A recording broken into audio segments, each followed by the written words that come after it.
Vem vadia, vadia meu Deus. Vem vadia, vadia meu Deus. Vem vadia, vadia meu Deus. Vem vadia, vadia meu Deus. Bonito é ter um amigo, bonito é ter um amor, bonito é ter um amigo, tem muito amigo para o bolô. Bonito é ter um amigo, bonito é ter um amor, bonito é ter um amigo, tem muito amigo para o bolô. Rita Hells, coisa mais boa do mundo. Que bom, que bom estar aqui. Olha, será que ela é triste? Será que é o contrário, a vida da atriz? Isso é Beatriz Chico Buarque, né? Rita Hells, atriz, diretora e professora de teatro e empreendedora cultural. Muita coisa, né? É. Eu quero agradecer pelo convite, por estar aqui nessa mesa linda e por Imagina, eu que agradeço. citar Chico já no começo, assim. É. Ó, já tá até caindo o brinco. Rita, qual é a diferença entre, então, a vida da atriz e a profissão, né? Qual é a diferença? Já começou perguntando. Já, porque... Quer um vinhozinho? Quero para responder essa, quero. Acho que o que eu posso falar é do meu lugar, né? Do meu lugar enquanto atriz, enquanto que talvez não seja o mesmo para todas. Sim. A pergunta é mesmo? Vamos brindar. Vamos brindar. Qual é a diferença entre a vida da atriz e a profissão? Porque a arte é uma coisa que ela é tão intrínseca que, né, ela te chama, né, onde quer que tu estejas. Então, para ti, quanto atriz? A vida, ela te chama, né, para várias coisas. Ela te chama para as suas obrigações diárias, para o acordar da cama, para pensar, para estar presente. E a profissão de ator, atriz, ela te coloca nesse lugar de um foco, de uma inteireza que é um objetivo claro, assim, né? De ensinar. De ensinar. Tu estás ali para dar vida a um personagem, para dar vida a uma experiência teatral. Mas a vida da atriz, ela é cheia de comédia, de drama, de várias outras facetas em que a personagem vai visitar, mas não o tempo todo, né? Agora, essa é uma riqueza, né? Poder fazer vários personagens, né? Tem uma vida que é essa, onde a atriz acorda, toma banho, faz comida, lava roupa, né? Sim. E não deixa de ser atriz no sentido de que é intrínseco, né? E pode viver alguns personagens, quantos surgirem, né? Essa é uma riqueza dessa tua escolha. E de onde surgiu essa escolha, né, pelo teatro? A escolha pelo teatro, ela é uma escolha que vem da infância, mas que se torna consciente na adolescência, quando eu vou escolher uma profissão, né? Na infância tinha muito essa coisa do universo ficcional mesmo, de brincar e tal. Então tinha brincadeiras com a minha irmã, de encenar algumas histórias. Meu pai sempre foi um contador de histórias. E a escola proporcionava alguns momentos assim que eram interessantes. Eu tinha uma professora de língua portuguesa que adorava trazer o teatro como uma ferramenta ali para engajar os alunos. E nesse lugar eu me sentia plena, assim, né? Nesse lugar de poder experimentar ser outra. Isso. E essa experiência de me permitir trazer características humanas que estão em mim, mas que eu não manifestava na minha personalidade. Essa experiência me fascinava. Então, sei lá, a irmã malvada da Cinderela, né? Lá na infância, eu tô falando, né? Dessa coisa, desse vínculo com a língua portuguesa. Para mim foi fascinante fazer isso, poder externalizar algumas sensações e sentimentos que eram presentes em mim, mas que normalmente eu não externalizava, né? E aí, lá na adolescência, quando eu me coloco para pensar o que eu pretendo fazer da minha vida, eu me vi num conflito gigantesco, porque eu só conseguia pensar coisa que não dava dinheiro. E aí eu fiquei bastante tempo assim sem saber o que fazer. Eu entrei para a faculdade em 2002 e eu tinha 20 anos. E eu já tinha feito uma pausa ali, né? Porque eu não conseguia também sair desse lugar de decidir. Parecia que o lógico era fazer uma escolha mais rentável, já que eu ia investir muito tempo da minha vida, ia fazer vários movimentos da minha vida para estudar, que fosse uma coisa que me desse um retorno financeiro, mas eu não conseguia fazer essa decisão do retorno financeiro. Eu precisava de algo que alimentasse a minha alma, porque eu me sinto um pouco passional, assim, nessas coisas. E aí, na época eu já fazia um curso para ator de TV e cinema em Porto Alegre. E já tinha experimentado? Então, tinha experimentado. E aí, lá eu conheci o Carlinhos Meidinger, que era professor da UERGS, até hoje. E aí ele me disse, olha, vou te dar um conselho, quem sabe tu faz vestibular para a UERGS, é uma universidade nova que está surgindo aqui na cidade, com uma proposta de ser professor artista-professor, tem uma pegada diferente.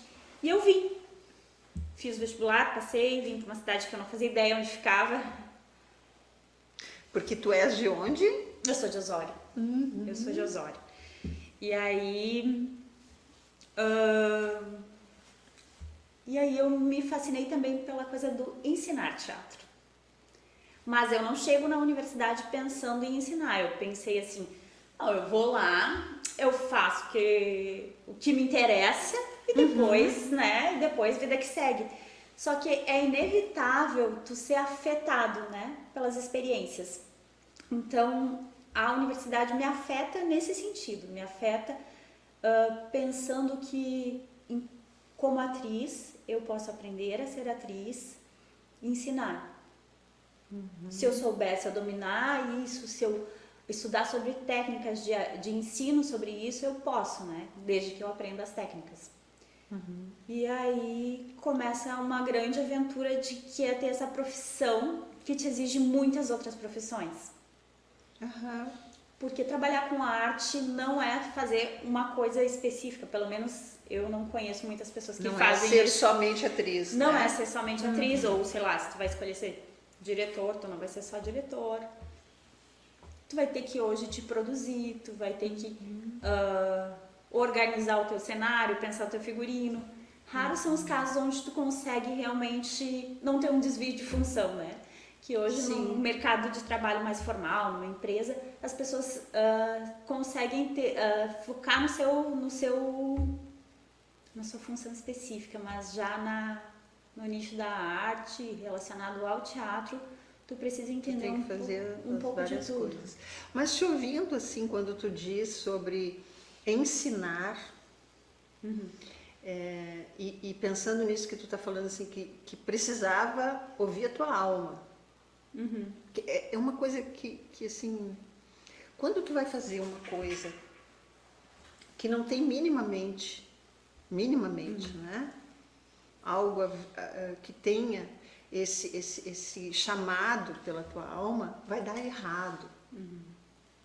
E a gente tem vários exemplos de pessoas com profissões assim até, né, digamos assim, na nossa cultura vistas como muito importantes e que a pessoa não tem ali a sua alma e dá bobagem no sentido de que a pessoa não gosta, não faz, não se aprimora, faz de má vontade, e tem suas consequências para a vida dessa pessoa.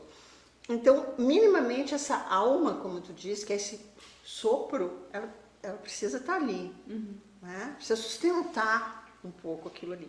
Quando tu fala disso, eu te pergunto o seguinte, o que tu ensina? O que eu ensino? O que tu ensina quando tu te põe a pensar a formação de atores? Hoje, eu entendo que eu posso oferecer estímulos. A partir das técnicas que eu tenho, eu ofereço estímulos, né? E a partir desses estímulos eu vou... como é que eu posso te dizer? Eu vou estimulando o aluno para criar, para pensar sobre o seu fazer e se elaborando. Eu meio que vou trabalhando junto para que essa pessoa edifique o seu conhecimento. Então eu trabalho com crianças, mas trabalho com jovens, adultos, e esse é um processo que se dá em níveis diferentes. Então, quando eu tenho lá um grupo de crianças, eu vou proporcionar um ambiente lúdico, de brincadeira, onde eles vão pensar, a partir desse tema, como é que a gente cria essa cena, e depois a gente discute e reelabora isso. Então, é preciso também que eles tomem consciência do que eles querem dizer para que a gente possa elaborar isso enquanto cena, mas é importante também que eu diga para eles que determinado posicionamento que eles estão não fica claro para o espectador, eu preciso ajudar eles Que é a a ver, técnica.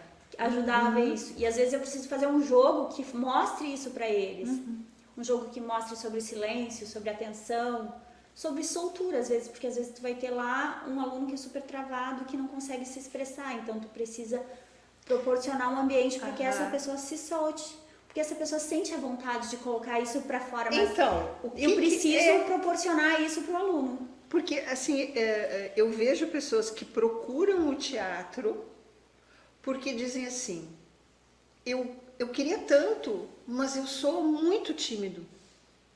Né? Eu não consigo externar uma coisa que eu gostaria muito de externar. E nesse campo, então, de poder interagir e poder criar o seu personagem, isso acontece. Isso acontece. E acontece também de estar com o outro, de estar num ambiente confiável.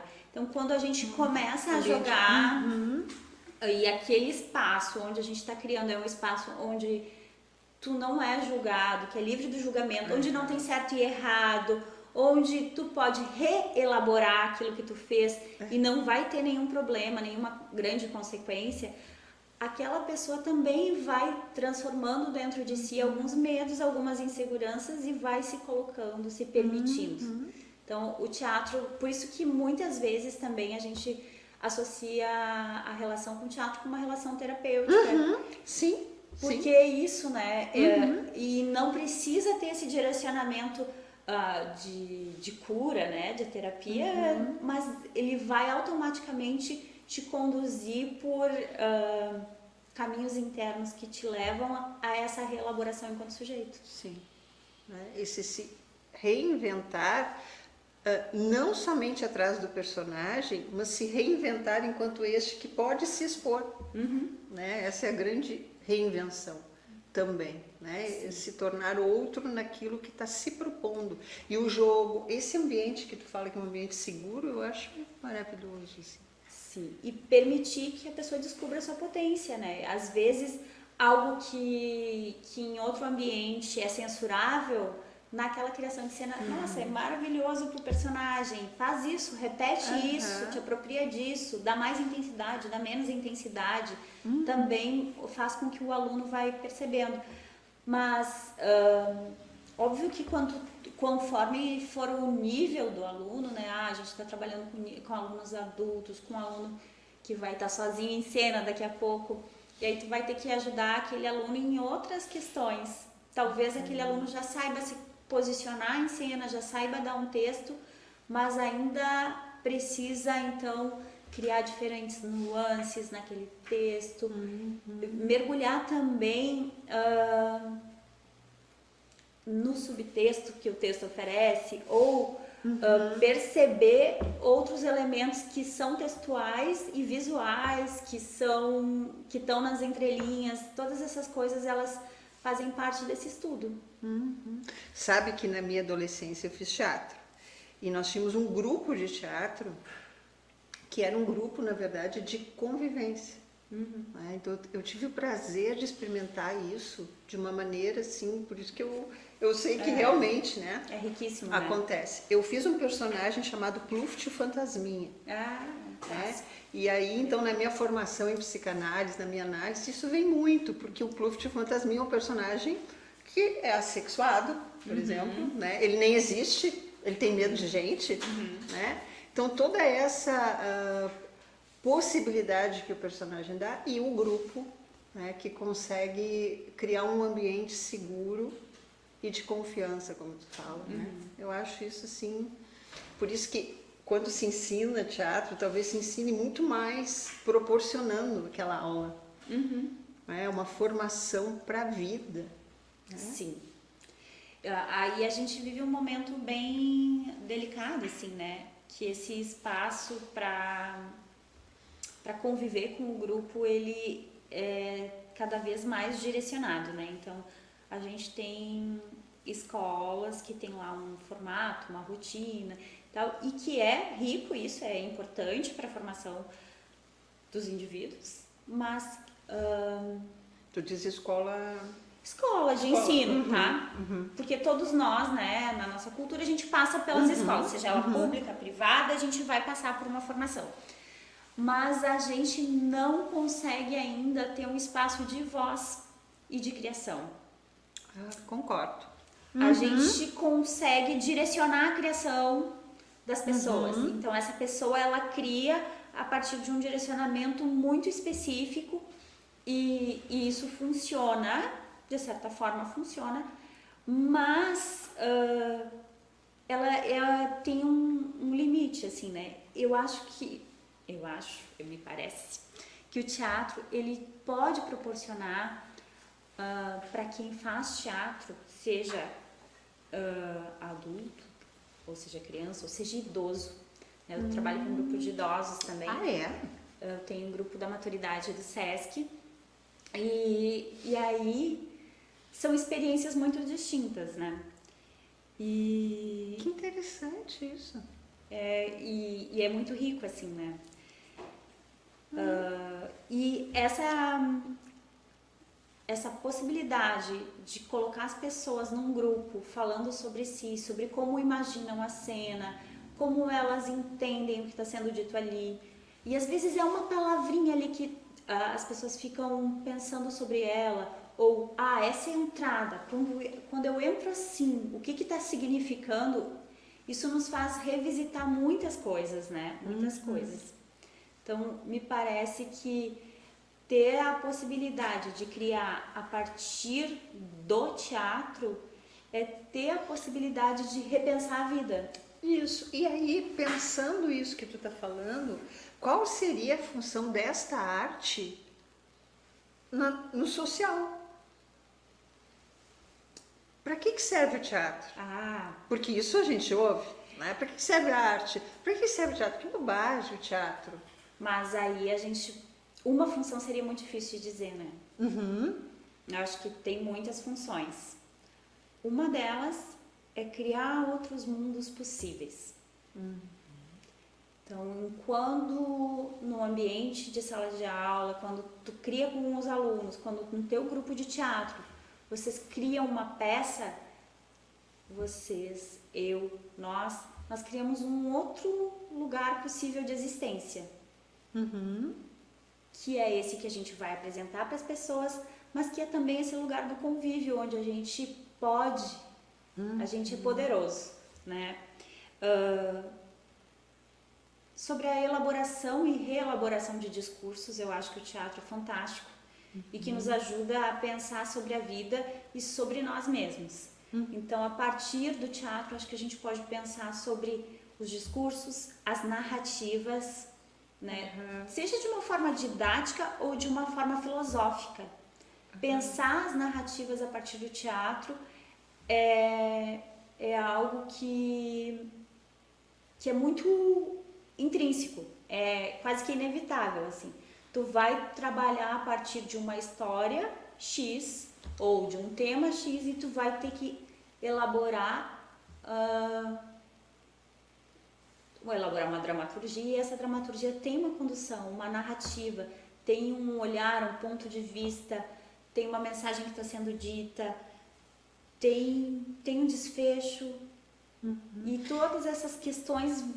E isso, talvez, de poder, tu dizer, nós somos poderosos daí, né? Mas essa possibilidade de se colocar no lugar do outro, e eu até nem gosto muito dessa frase, colocar-se no lugar do outro, porque tu não tem como tu saber do outro.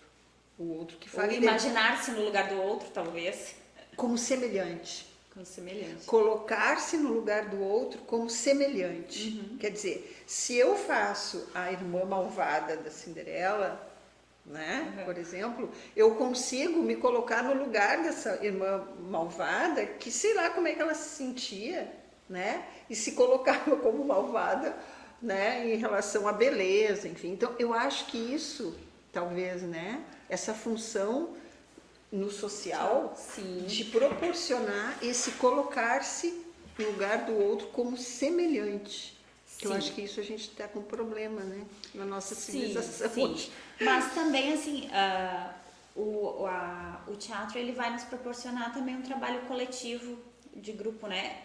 O que a gente pensa em trabalho de grupo enquanto processo de criação teatral, ele é muito mais horizontal do que a maioria dos trabalhos coletivos.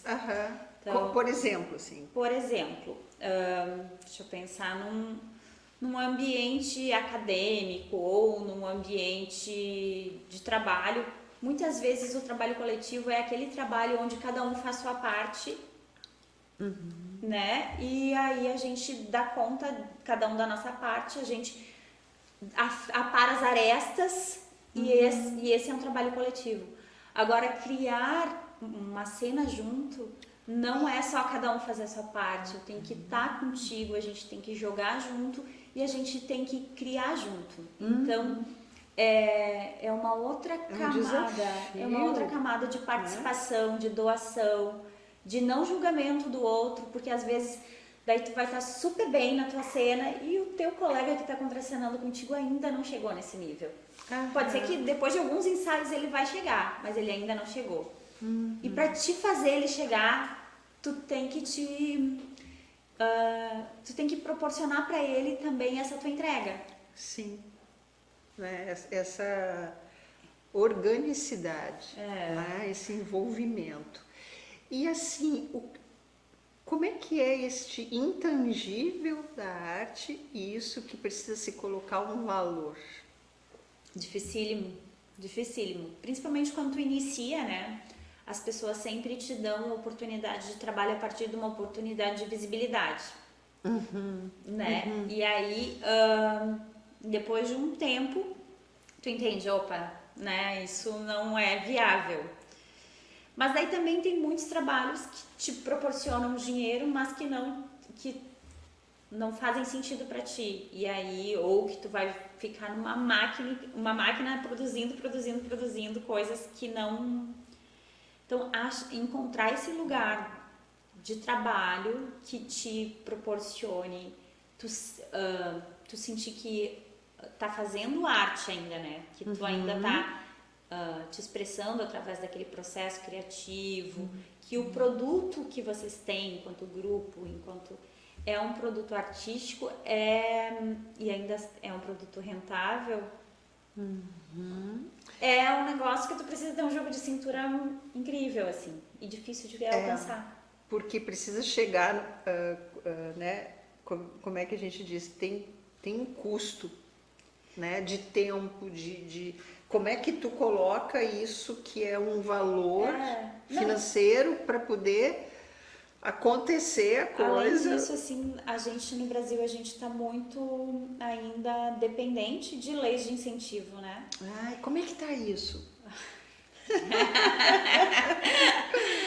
E as leis de incentivo muitas vezes nos colocam num lugar também de tentar encontrar, quando enfim, quando tu busca aí por captação de recurso e tal, também tem que ter uma empresa que tenha interesse no teu produto, né? E que esse produto seja interessante para a empresa e tal. Ou quando são projetos que são submetidos a uma banca de jurados que vai ler também tudo isso, porque muitas vezes tu tem a trajetória do grupo sendo avaliada, não só, né? Tem vários outros. E quais são os grupos que conseguem se manter e consolidar uma trajetória para acaba que é muito difícil entrar nesse circuito, né?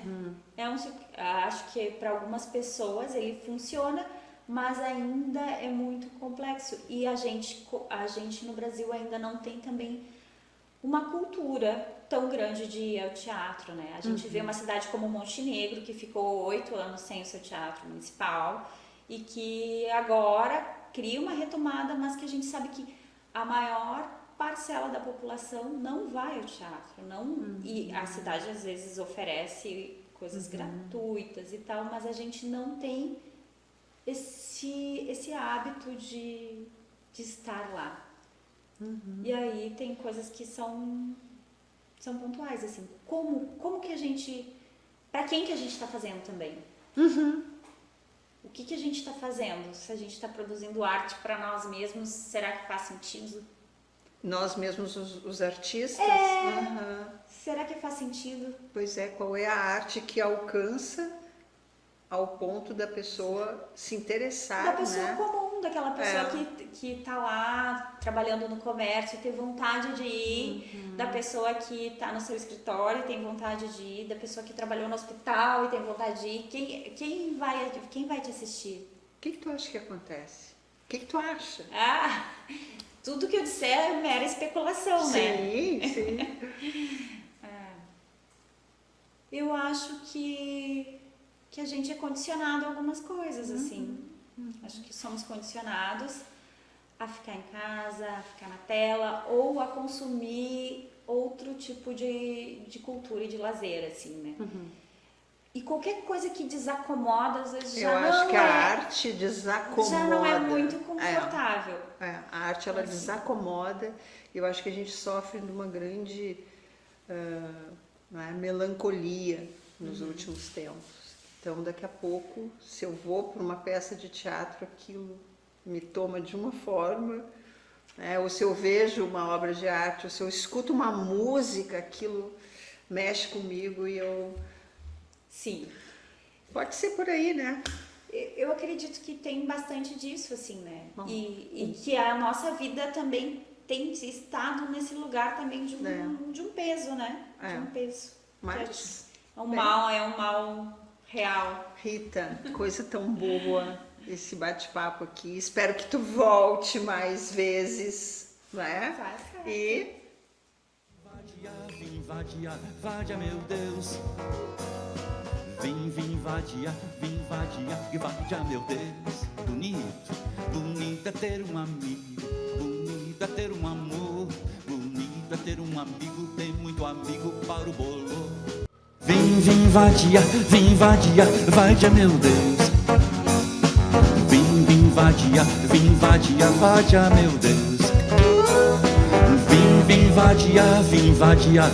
meu Deus. Vim, vadia, meu Deus. Bonito é ter um amigo, bonito é ter um amor, bonito é ter um amigo, tem muito amigo para o bolo.